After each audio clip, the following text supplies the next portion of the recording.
SMA TV vous présente Parlons Santé avec votre pharmacien Daniel Lachance. Nous sommes à quelques jours du 1er de l'an en compagnie de Daniel Lachance, notre pharmacien du côté de chez Uniprix. Daniel Lachance, bonjour. Bonjour.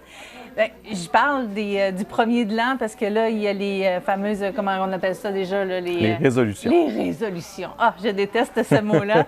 Mais il y a des résolutions qui se prennent et qui sont de bonnes résolutions côté santé. Et entre autres, même s'il y a beaucoup moins de gens, beaucoup moins de fumeurs aujourd'hui, il y en a encore. Oh oui. Et le 1er de l'an, c'est une date butoir, bien des fois, pour bien du monde, pour décider d'arrêter de fumer enfin. Le mois de janvier est un mois où on a beaucoup de consultations pour ça. Puis bon, c'est comme un renouveau, le jour de l'an. Ça se répète d'année en année. C'est un cliché, mais c'est là quand même. Oui. C'est là que les gyms sont pleins parce que tout le monde veut s'entraîner. En même temps, ils se sentent ballonnés du temps des fêtes. C'est ça, quand j'étais à l'université, c'était un gars. On commençait à entraîner après les fêtes. T'avais de la misère à avoir les appareils, tu t'entraînais, puis là, plus les semaines allaient, là, t'avais moins de difficultés. Là, c'est ça, c'est assez tranquille. Avec mes bon, mais bref, c'est Sabagique qui est une de ces résolutions-là, souvent. Et puis, nous, on va aider les gens à arrêter de fumer. C'est toujours une bonne décision d'arrêter de fumer. Il n'est jamais trop tard pour arrêter de fumer. Des fois, les gens qui ont des gros problèmes respiratoires, les MPOC sévères, là, avec l'emphysème ou le bronchite chronique, ça dit toujours ça donne plus rien, je suis malade. Mais en fait, malgré toutes les pompes, les médicaments qu'on peut donner, la seule chose chez ces personnes-là qui peut renverser la maladie, c'est d'arrêter de fumer. Bien, pas renverser la maladie, je veux dire, arrêter la progression, mais aussi améliorer la fonction respiratoire. Fait que, oui, les pompes vont aider, mais si les gens continuent à fumer, la maladie va continuer à se détériorer. Fait que, les gens, même quand ils pensent qu'il est trop tard, il n'est jamais trop tard pour arrêter de fumer, puis il n'est jamais trop tôt non plus. Fait que, c'est toujours une bonne décision, probablement une des meilleures décisions pour tout le monde. Arrêter de fumer. Quand on parle de fumer en tant que tel, oui, c'est une mauvaise habitude, moi je dirais, parce que ça rentre dans une routine à un moment donné, puis c'est ça qui est difficile. Bien, en fait, pourquoi la nicotine est très addictive, oui, physiquement, sauf que quand mettons, quelqu'un qui arrête de fumer, en quelques jours, les symptômes de sevrage physique sont terminés. Fait que, tout le reste, c'est de la dépendance psychologique. Donc, c'est une dépendance qui est très forte parce que c'est associé aux choses de la vie de tous les jours. Quand même, oui, c'est moins accepté socialement de fumer. On ne fume plus dans les restos, les terrasses, ça, c'est terminé. Pas... Mais quand même, on ne jugera pas quelqu'un qui fume la cigarette comme quelqu'un. Personne va sniffer une ligne de cocaïne sur le coin d'un comptoir, tandis qu'on voit quelqu'un fumer dans une cour. On ne fait pas de cas, là. Je dis, c'est quelque chose qui est quand même pas mal. C'est ça. Mais on n'a pas la même perception. Fait que quelqu'un, souvent, qui va consommer des drogues ou consommer de la drogue, va le faire à l'abri des regards ou dans le privé, tout ça va pas. Tandis que la cigarette, c'est souvent avec un café après déjeuner, les gens fument dehors. Ça fait partie de nos habitudes de tous les jours. Souvent, les gens après le repas apprécient. Donc, ça devient que chaque petite chose, souvent quelqu'un qui, mettons, consommait de la drogue dans un contexte de party, bien, s'il enlève cette situation-là de sa vie, qui est une situation, bien, dans le reste de son day-to-day, s'il ne consommait pas, bien, il évite la situation où il est exposé à ça, donc il évite un peu d'avoir envie, même si ça demeure une dépendance physique forte. Parce que la cigarette, on a les deux, c'est que c'est ancré dans toutes nos habitudes de la vie, donc c'est difficile de dire « je ne prendrai plus de café » ou « je ne prendrai plus de bière » ou « je ne mangerai plus trop après un repas ». Je n'arrêterai pas de manger, c'est souvent les gens, c'est après le repas. Fait que, chaque petite chose où les gens font, qui est associée à la cigarette, la pause. Fait c'est difficile de changer toutes ces habitudes-là puis d'éviter les situations où je fumerais une cigarette. Fait que c'est ça qui rend la chose difficile, c'est cette habitude-là, puis le plaisir associé à fumer, parce que bon, ça actionne le circuit de récompense au niveau du système nerveux, au niveau du cerveau. Donc, le cerveau se rappelle de ce bien-être-là qui amenait la cigarette, même si c'est entièrement nocif. Mais le cerveau, lui, il avait associé ça à un certain bien-être.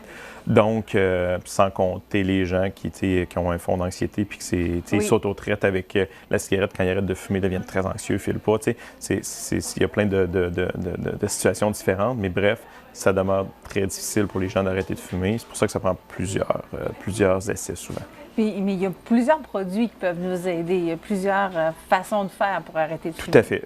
Moi, j'ai aucun problème. Il n'y a pas de bonne ou mauvaise méthode. Bon, il y a des méthodes qui sont plus science-based, où on a plus de données. Ceci dit, même sur le laser, on n'a pas grand-chose comme données. Mais moi, si quelqu'un a arrêté de fumer avec le laser, fine, j'ai aucun problème avec ça. Mais nous, comme praticiens, on va suggérer plus des méthodes qui ont qu'on a des études, des données qui prouvent l'efficacité. Donc, c'est sûr que quelqu'un qui me dit, moi, c'est le yoga ou l'acupuncture. Si vous avez réussi, fine, j'ai aucun problème. C'est sûr que, bon, si quelqu'un me demande mon avis, mais je ne vais pas suggérer l'acupuncture en premier ou en complément s'ils veulent, des fois pour gérer l'anxiété ou tout ça, mais, parce qu'on n'a pas vraiment de données scientifiques là-dessus, mais moi, je ne vais pas aller m'obstiner quelqu'un qui dit, moi, j'y crois puis je veux y aller, puis quoi, si ça le fait arrêter de fumer, j'ai aucun problème.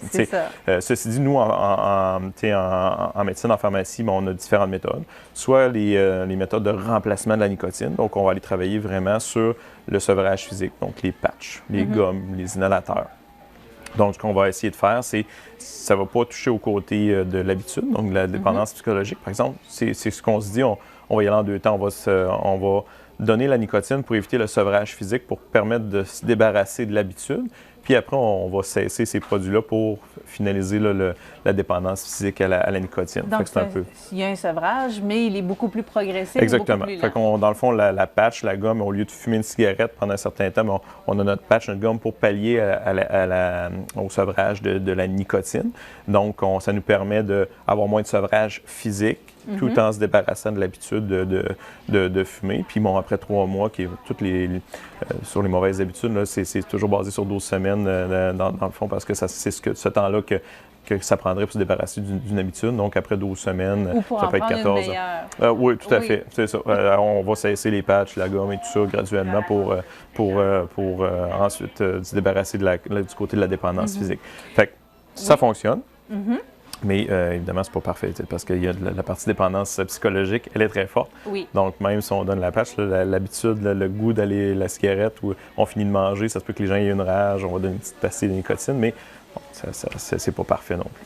Votre question? Bien, oui, j'avais une question parce que, bon, tu as parlé des timbres, tu as parlé de la gomme et de... Les pastilles, les inhalateurs, tout ce qui contient de la nicotine, finalement. C'est un ou c'est plusieurs?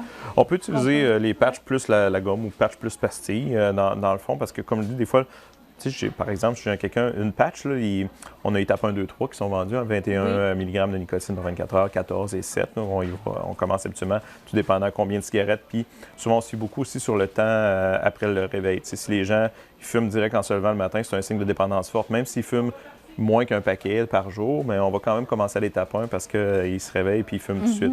Tandis que quelqu'un qui va déjeuner, prendre son café puis qui fume la première cigarette 45 minutes après le lever, des fois, on va commencer à l'étape 2 parce que peut-être que l'étape 1 de nicotine va être trop de nicotine pour eux, là, tout simplement. Fait qu'on calcule ça comme ça, mais quelqu'un qui fume 2 paquets par jour, bien, une patch passée, des fois, on va donner 2 patchs pour compenser parce qu'eux, une patch, ils n'ont pas assez de nicotine parce qu'ils fument 2 paquets. Mais tu sais, ceux qui, des fois, qui fument un petit peu plus qu'un paquet par jour, une patch, des fois, ils vont avoir des rages en journée, mais on va donner la patch, plus des gommes ou des pastilles. Fait que si on a une rage, au lieu de flancher puis fumer une cigarette, on prend une pastille de nicotine, puis ça va durer le temps d'une cigarette, puis ils vont être capables de calmer leur rage avec ça. Parfois, on évalue aussi un traitement, puis on se rend compte que c'est trop fort pour la personne. La personne peut revenir et l'ajuster. On jase avec eux. Des fois, on détermine des paramètres, mais on traite des personnes et non pas des chiffres. Fait que, pour une personne donnée, ça se peut que la situation soit différente, puis on va ajuster le traitement, on va l'individualiser. Il ne faut pas avoir peur de revenir, puis de poser des questions si on s'est introduit ou quelque chose comme ça. Exact. C'est ça. Puis des fois, c'est des symptômes. Les gens vont mélanger les symptômes, vont dire que la patch les empêche de dormir, mais non, c'est le fait d'arrêter de fumer qui les empêche de dormir parce que dans la cigarette, il y a la nicotine, il y a une panoplie d'autres substances chimiques dont on est sevré aussi. Donc, dans le fond, les gens disent j'arrête de fumer, je tousse plus qu'avant. Ça fait partie d'un système. Les cils repoussent dans l'arbre bronchique. Fait que, il y a plein de symptômes comme ça. Des fois, les gens vont associer au traitement qu'on leur donne, mais dans le fond, c'est le fait d'arrêter de fumer qui leur donne ces symptômes-là. Fait que c'est des fois juste d'appeler pour éliminer des fausses perceptions puis de leur expliquer, mais non, c'est parce que arrêter de fumer, c'est une bonne claque pour le body. Là, si ça fait 25 ans que tu fumes, là, puis tu décides d'arrêter de fumer, le corps se demande ce qui se passe tout d'un coup. Fait que c'est normal qu'il y ait des symptômes de sevrage variés. Donc, on a parlé de 12 semaines. Ça, c'est la méthode usuelle, type, mais c'est pas coulé dans le béton. Ça peut être plus long, ça peut être plus court. La personne dit « je me sens pas prêt à arrêter », mais on continue un petit peu plus longtemps. D'ailleurs, pour venir aux autres traitements disponibles, parce qu'on a également le traitement qu'on prescrit le plus maintenant, là, chez ceux qui sont intéressés, c'est le Chambix, le varenicline, qui est une molécule chimique qui s'apparente en structure à la nicotine, puis va prendre la place de la nicotine au niveau des récepteurs nicotiniques au niveau du système nerveux. Donc, le principe de ce médicament-là, c'est que si ma molécule va prendre la place de la nicotine qu'on fume n'est plus capable d'aller se lier sur son récepteur. Donc, l'effet euphorisant ou l'effet de bénéfique, entre guillemets, de la nicotine, bien, il se perd graduellement. Donc, souvent, même les gens qui prennent du Champix, on va leur dire continuer à fumer, puis graduellement, le goût de la cigarette va devenir moins bon, puis ça va s'éliminer graduellement. Là. Puis on le voit. Puis pour ces patients-là, justement, on peut aller jusqu'à 6 mois de traitement, parce que justement, des fois, ça va prendre un certain temps avant que l'arrêt se fasse, mais il va se faire de lui-même. Puis on peut prolonger les traitements jusqu'à 6 mois pour ces patients-là sur le Champix. Puis c'est un traitement, c'est le traitement dans les études qui est le plus efficace. Mais c'est ça, mais il y a pas, comme je dis, ça peut que ce ne soit pas approprié pour une personne donnée. Donc, pas parce que dans les statistiques, ce traitement-là est plus efficace qu'il va être approprié pour tout le monde. Fait qu'on choisit selon chaque personne, selon leur croyance, aussi selon ce qu'ils préfèrent, la méthode de traitement. Là, puis, on individualise avec les gens. Le but, c'est d'arrêter de fumer. Fait que c'est pour ça qu'il n'y a pas de bonne ou mauvaise méthode. C'est vraiment de trouver celle qui convient à chacun. Le Champix, ça se prend comme c'est un comprimé qui c'est matin et soir, oui, c'est ça. Ça se prend 2 fois par jour, comprimé. Fait que pour les gens qui sont allergiques aussi, des fois, à la colle des tempes, c'est assez fréquent. Fait que pour eux, on l'envisage pas. Fait que c'est une bonne alternative. Puis c'est quand même le traitement avec lequel on a le plus, moi personnellement, c'est comme praticien que j'ai le plus d'efficacité, même s'il y a beaucoup de gens il y a des gens qui arrêtent d'eux-mêmes. Là, ça se passe beaucoup là aussi. Hein, c'est quelqu'un qui, peu importe le traitement, c'est que la personne n'est pas... Tu sais, ça l'arrête pour sa femme, le monsieur arrête pour sa femme, ou peu importe pour la famille, ou tout ça, puis qui n'est pas convaincu. Peu importe la méthode, ça ne marchera pas. Il faut que la personne arrête pour elle, qu'elle soit convaincue de vouloir arrêter de fumer, parce que ça prend une bonne tête de cochon là, pour arrêter de fumer. C'est très difficile. Puis il ne faut pas se décourager si on ne réussit pas une fois. Il faut essayer. C'est en moyenne 4, 5, 6 fois là, le nombre d'essais là, pour réussir. Fait qu'il ne faut pas se décourager. Ça arrive de reflancher. C'est un concours de circonstances. Arrêter de fumer, les astres alignés, une bonne volonté, une bonne méthode. Puis à un moment donné, c'est la bonne. Puis il ne faut jamais reflancher parce qu'on demeure dépendant à vie. Là. Souvent, les gens qui recommencent à fumer, c'est parce qu'ils sont laissés tenter par une puff, puis c'est refini. Ça restimule tout de suite le circuit de la récompense, puis là, ils repartent. Là. Fait que faut pas reflancher. C'est comme un alcoolique qui meurt alcoolique à vie. Bien, quelqu'un qui a été dépendant de la cigarette, ça, il prend une cigarette, puis c'est terminé, il est reparti. Puis tout goûte tellement meilleur après. Sang et goûte meilleur, il paraît, là, c'est ça. Merci beaucoup, Daniel Lachance. Alors, si vous avez besoin d'aide pour arrêter de fumer, c'est votre résolution pour l'année 2023. Votre pharmacien est là pour vous aider, pour vous appuyer dans tout ça.